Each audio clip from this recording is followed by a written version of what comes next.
அனைவருக்கும் வணக்கம். என்னுடைய பெயர் குமார். அவளுடைய பெயர் அம்சவேணி. எங்கள் இருவருக்குமே 30 வயது தான் ஆகிறது. நாங்கள் இருவருமே முகநூல் மூலமாக பழக ஆரம்பித்தோம். அம்சவேணி மன நிம்மதிக்கும் ஆறுதலுக்கும் என்னிடம் பேச ஆரம்பித்தாள். எனக்கு இன்னும் திருமணமாகவில்லை. நாங்கள் இருவரும் ஒருவருக்கொருவர் நன்றாக புரிந்தும் கொண்டோம். இருவருக்கும் ஒரே வயதுதான். அவளுக்கு திருமணமாகி 5 வருடங்கள் ஆகின்றன. ஆனால் இன்னும் குழந்தை இல்லை. கணவனுக்கோ காசுதான் முக்கியம். பணம் பணம் என்று அலைந்து கொண்டே இருப்பார். அது மட்டுமல்ல, அம்சவேணிக்கும் அவருடைய கணவனுக்கும் 10 வயது வித்தியாசம் என்பதால் இவளது உணர்ச்சிகளையும் தேவைகளையும் அவரால் புரிந்து கொள்ளவும் முடியவில்லை. ஆரம்பத்தில் மிகவும் தயங்கிதான் என்னிடம் பேச ஆரம்பித்தாள். ஒரு பெரிய குற்ற உணர்ச்சியுடன் தான் என்னுடன் பேசவும் ஆரம்பித்தாள். ஆனால் வெறும் 3 நாட்களிலேயே எழுந்ததிலிருந்து தூங்கும் வரை அனைத்தையும் பற்றி பேசும் அளவுக்கு நாங்கள் இருவரும் நெருக்கமாகிவிட்டோம். எனக்கு செக்ஸ் தேவையில்லை, ஆனால் ஆறுதலாக பேசுவதற்கும் பழகுவதற்கும் ஒருத்தர் வேண்டுமென்று தோன்றியது. அதனால்தான் நான் உனக்கு மெசேஜ் செய்தேன் என்று என்னிடம் முதலிலேயே தெளிவாகவும் கூறிவிட்டாள். நானும் சரி என்று நானும் பேசிக்கொண்டுதான் இருந்தேன். பெரும்பாலும் கால் செய்து தான் பேசுவோம். ஏனென்றால் பேச ஆரம்பித்தால் மணிக்கணக்கில் பேச வேண்டி இருக்கும். விளையாட்டாக வெளியே எங்காவது போலாமா என்று நான் கேட்டேன். அவளோ வெளியே ஊர் சுத்தலமா முடியாது, வேணும்னா எங்கேயாச்சும் பார்க் இல்லை சினிமாவுக்கு இல்லை ஏதாவது ஒரு மாலுக்கு ஹோட்டலுக்கு சாப்பிட போகலாம் இப்படி சொல்லி கொண்டே இருந்தாள். எந்த ஒரு எதிர்பார்ப்பும் இல்லாமல் தான் எங்களது சந்திப்பே முடிவானது. அவளுடைய கணவன் பணம் பணம் என்று அலைந்து கொண்டே இருப்பதால் இவளை அவன் கண்டுகொள்ளவும் இல்லை. ஏன், வெளியே சென்று விட்டால் இவளுக்கு ஒரு ஃபோன் கூட அவன் பேசுவதும் இல்லை. அந்த அளவுக்கு அவன் பிஸியாக இருந்தான். தன்னுடைய மனைவி வீட்டில்தான் இருக்கிறாரா அல்லது வெளியே சென்று விட்டாளா, யாருடனாவது பேசுகிறாளா, அவள் எங்கே செல்கிறார் என எதையுமே அவருடைய கணவனும் கண்டுகொள்வதும் இல்லை. இது எங்களுக்கு சாதகமாகவும் இருந்தது. சில நாட்களிலேயே நாங்கள் இருவரும் வெளியே நேருக்கு நேராக சந்தித்தும் கொண்டோம். முதலில் ஹோட்டலுக்கு சென்று சாப்பிட்டு விட்டு பின்பு தியேட்டருக்கு செல்வதுதான் பிளான். அவளும் மதுரை தான். அதனால் எங்களுக்கு பிடித்த ஒரு ஹோட்டலுக்கு சென்று நாங்கள் இருவரும் சாப்பிட்டோம். சாப்பிட்டு முடித்த பிறகு நாங்கள் ஒரு மாலுக்கு சென்றோம். அங்கு சுற்றி பார்த்துவிட்டு அந்த மாலில் மேலே இருக்கக்கூடிய தியேட்டருக்கு சென்றோம். சாப்பிடும் நேரம் முழுவதுமே அவளை பற்றியும் அவள் எதிர்பார்ப்புகளை பற்றியுமே பேசிக்கொண்டே இருந்தாள். நானும் எனக்கு தோன்றிய அனைத்தையுமே அவளிடம் ஓப்பனாக பேசிக்கொண்டே இருந்தேன். தோளில் கை போடுவது, கையுடன் கை கோர்த்து கொள்வது, இடையில் கை வைப்பது, கட்டி பிடிப்பது, முத்தம் கொடுப்பது என அனைத்துமே பிடிக்கும் என்று நான் அவளிடம் சொன்னேன். என்று மட்டுமே பதிலும் அளித்தாள். அவள் சேலை அணிந்து வந்திருந்தாள். தியேட்டருக்கு சென்று சீட்டில் அமர்ந்தோம். அவ்வளவு கூட்டமும் இல்லை. ஏதோ ஒரு 15-20 பேர் தான் இருந்திருப்பார்கள். படம் ஆரம்பித்து சில நிமிடங்களிலேயே அவரது கைமேல் என்னுடைய கையை வைத்தேன். மிருதுவாக என் கையை பிடித்தும் கொண்டாள். சிறிது நேரம் அவளது கையை எனது கையாலேயே தடவி கொண்டிருந்தேன். அவள் பொய் கோபம் கொண்டு படத்தை பாருடா என்று சொன்னாள். மெதுவாக என் கையை அவளது தோள்களில் போட்டேன். லேசாக தட்டிவிட்டாலும் எந்த ஒரு பலமான எதிர்ப்பையும் அவள் தெரிவிக்கவில்லை. என் கை அவளது முதுகிலும் தோள்பட்டையிலும் விளையாடியது. சும்மா இருடா, எனக்கு ஏதோ பண்ணுது என்று சொன்னாள். மெதுவாக அவளுடைய தோலை தேய்த்து கொண்டே தோள்பட்டையிலிருந்து கையை கீழே இறக்கிச் சென்றேன். படக்கென என்னுடைய கையை பிடித்து கொண்டு என் பக்கம் திரும்பி, உனக்கு எப்படி நான் தேவைப்படுறேனோ அதே மாதிரி நீயும் எனக்கு தேவைப்படுற. ஆனால் அதை வெளிப்படையாக என்னால் சொல்லவோ உங்ககிட்ட கேட்கவும் முடியலை. என்னை பற்றி தப்பாக நினச்சிருவேன் என்பதால் நான் வெக்கத்தை விட்டு அதை நான் சொல்லலை. ஆனால் இது தியேட்டர், இங்கு இதெல்லாம் வேண்டாம். உன்னை எனக்கு மிகவும் பிடிச்சிருக்கு. உன்னுடன் பேசிய 2-3 நாட்களிலேயே உன்னுடன் இப்படி வெளியே வந்திருக்கனே, அதுவே உனக்கு புரியலையா என்றும் சொன்னாள். நீ ஆறுதலாகவும் எனக்கு என்ன தேவையோ அதை நல்ல முறையிலும் கொடுத்தாய். இந்த நாள் சந்தோஷமாக படம் பார்த்துவிட்டு இன்னொரு நாள் உன் இஷ்டப்படி உனக்காக நான் கிளம்பி வர்றேன் என்று எனக்கு அங்கேயே வாக்குறுதியும் அளித்தாள். இவ்வளவு தெளிவாக அவள் கூறிவிட்டதால் இதற்கு மேலும் அவளை எதுவும் செய்யக்கூடாது என்பதற்காக நான் அவளை ஒன்றும் செய்யவில்லை. அவளுடைய தோள்பட்டையில் கணவன் போல உரிமையாக கையை போட்டு அவளை இறுக்கி அணைத்து உட்கார்ந்திருந்தேன். அந்த ஏசி காற்றில் இருந்த குளுகுளுப்பு என் கைகளை ஜில்லென்று ஆக்கியது. பின்பு மீண்டும் ஒரு வாரம் வெறும் செல்போனிலேயே காலமும் சென்றது. அவ்வப்போது செல்ஃபி எடுத்து அனுப்பினாள். நானோ அவள் மீது கொண்ட ஆசையால் அந்த மாதிரி ஃபோட்டோ அனுப்புமாறும் கேட்டேன். ஆனால் அவளோ கடைசி வரைக்கும் முடியவே முடியாது என்று சொல்லிவிட்டாள். நான் அந்த மாதிரி ஃபோட்டோ எடுத்து நான் உனக்கு அனுப்ப மாட்டேன் என்று ஒற்றை காலில் நின்றுவிட்டாள். உனக்கு தாண்டா, நான் நேரில் வா, அன்னைக்கு என்ன வேணும்னாலும் என்ன பண்ணிக்கோ என்று சொல்லிவிட்டாள். ஃபோனில் இதை மாதிரியெல்லாம் கேட்காத என்றும் கூறிவிட்டாள். ஒரு வழியாக நாங்கள் சந்திக்கப் போகும் அந்த நாளும் வந்தது. திடீரென இரவு ஒரு 10 மணிக்கு அவளிடமிருந்து எனக்கு ஃபோன் வந்தது. என் புருஷன் அர்ஜெண்டாக வெளியூருக்கு போகிறாரா, அதனால் நைட்டு நான் தனியாக தான் இருப்பேன், நீ இப்போ என்னுடைய வீட்டுக்கு வர முடியுமா என்று கேட்டாள். அவள் கூறிய அடுத்த 15 நிமிடங்களிலே அவளுடைய வீட்டிற்கு நான் சென்று விட்டேன். அப்போது சரியாக மணி ஒரு 10:30 இருக்கும். கிட்டத்தட்ட அவளது தெருவில் அவள் வீட்டை தவிர அனைத்து வீடும் பூட்டிதான் இருந்தது.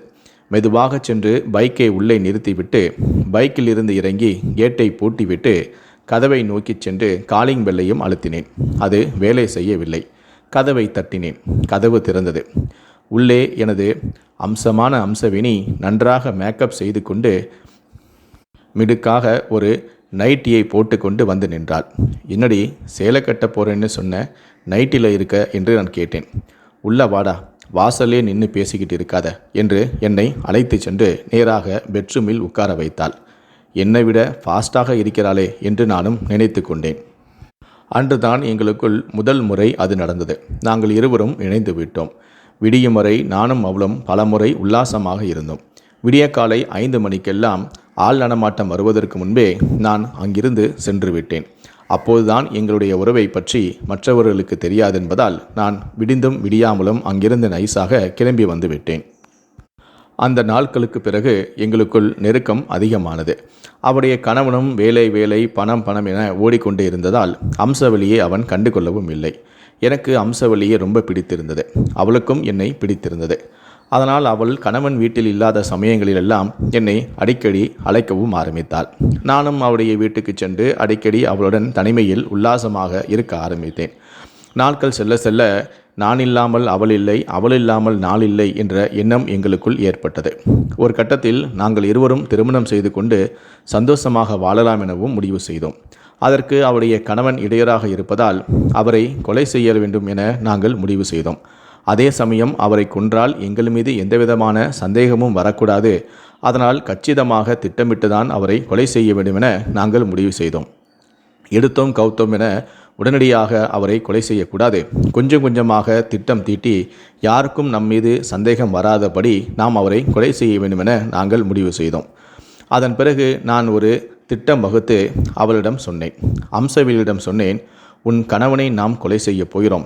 ஆனால் யாருக்கும் அது சந்தேகம் வரக்கூடாது என்றால் உன் கணவன் யாரோ ஒரு பெண்ணுடன் தகாத உறவு வைத்து கொண்டு ஓடிவிட்டான் என எல்லோரும் நம்ப வேண்டும்.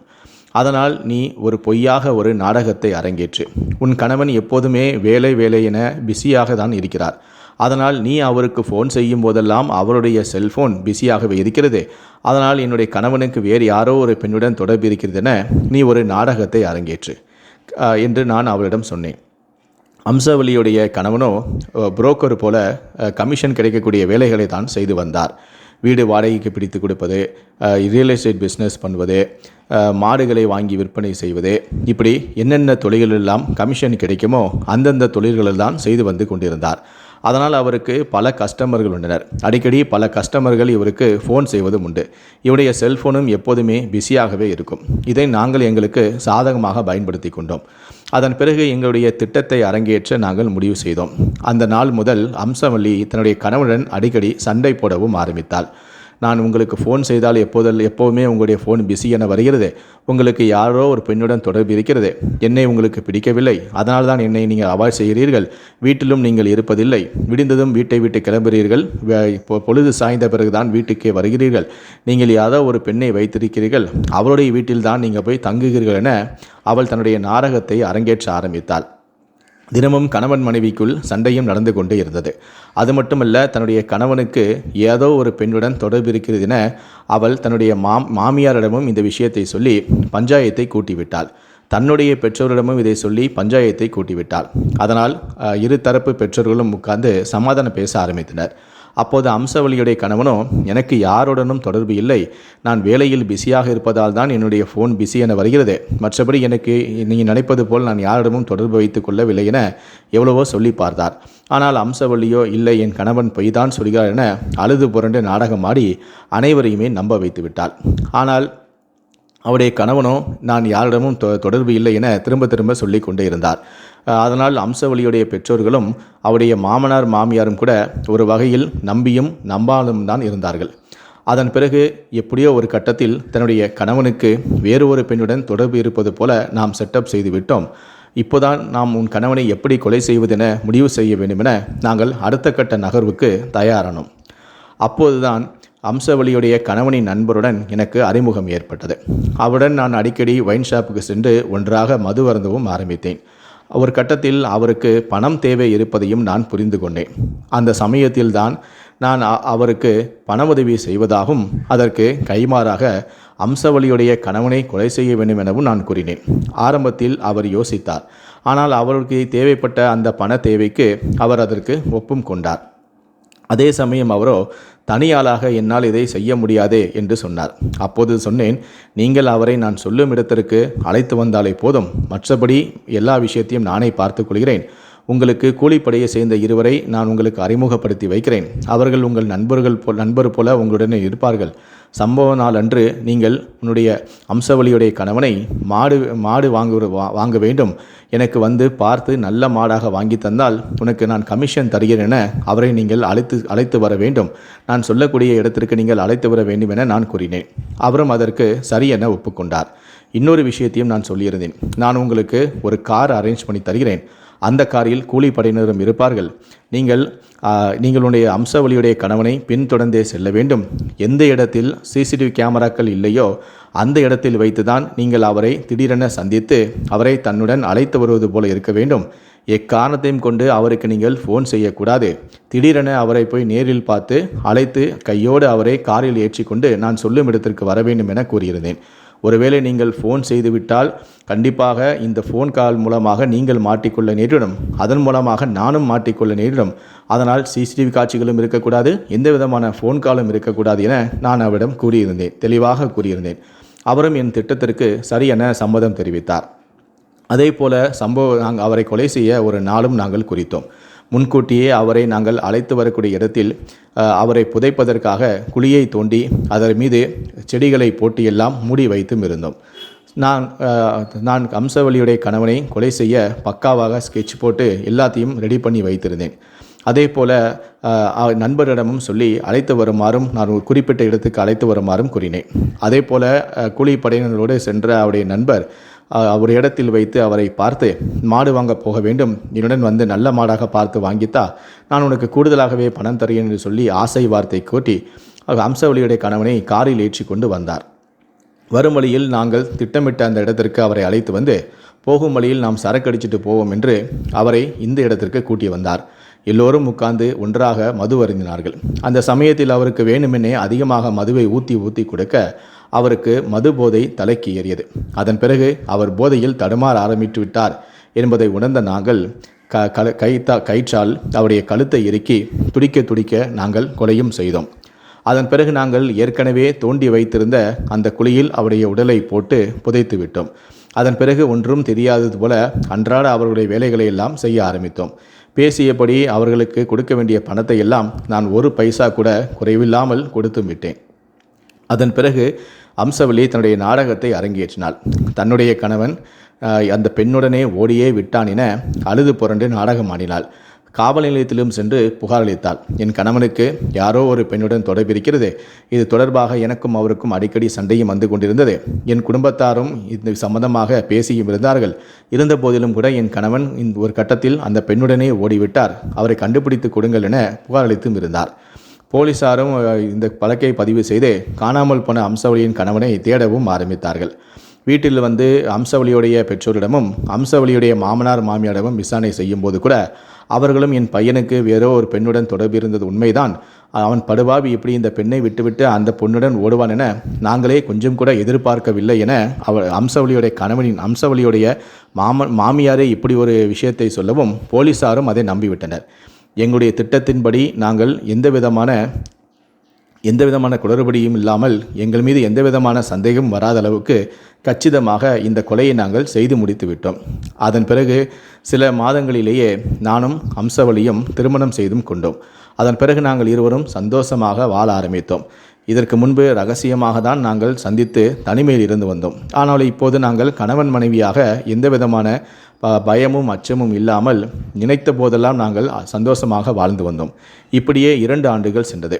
திடீரென ஒரு நாள் கூலிப்படையை சேர்ந்த ஒருவனோ ஏதோ ஒரு வழக்கில் போலீசாரிடம் மாட்டிவிட்டான். அந்த சமயத்தில் அவனிடம் போலீசார் விசாரணை செய்யும்போது 2 வருடங்களுக்கு முன்பு நடந்த இந்த கொலை சம்பவத்தை அவன் போலீசாரிடம் வளரிவிட்டான். இதை கேட்ட போலீசார் அதிர்ச்சியடைந்து தங்களுடைய விசாரணையை மேற்கொள்ள நானும் வம்சவழியும் மாட்டிவிட்டோம். அதன் பிறகு எங்கள் இருவரையும் கைது செய்து அவர்களின் பாணியில் விசாரணை செய்ய வேறு வழியின்றி நாங்கள் குற்றத்தையும் ஒப்புக்கொண்டோம். அதன் பிறகு நான் அந்த இடத்திற்கு அழைத்து சென்று அம்சவழியின் கணவனை எங்கு புதைத்தேன் என்று அந்த அடையாளத்தையும் காட்டினேன். அதன் பிறகு போலீசார் அந்த இடத்தை தோண்டி அம்சவழியின் கணவனின் உடலை எடுத்து அது மூலமாக எங்கள் இருவருக்கும் தகுந்த தண்டனையும் வாங்கி கொடுத்து தற்போது நாங்கள் இருவரும் சிறையில் கம்பி எண்ணி கொண்டு இருக்கின்றோம். திருமணமான ஒரு பெண் மீது ஏற்பட்ட ஆசையாலும் அவள் மீது கொண்ட மோகத்தின் காரணமாகவும் நான் செய்த ஒரு கொலை குற்றத்திற்காக தற்போது என் வாழ்நாள் முழுவதும் நான் சிறையில் கம்பி எண்ணி கொண்டு இருக்கின்றேன். நான் செய்த இது போன்ற தவறுகளை தயவு செய்து நீங்களும் செய்து விடாதீர்கள். கள்ளக்காதல் தவறானது.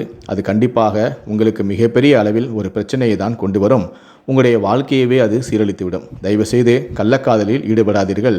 உங்களுடைய வாழ்க்கையை தொலைத்து விடாதீர்கள். நன்றி, வணக்கம்.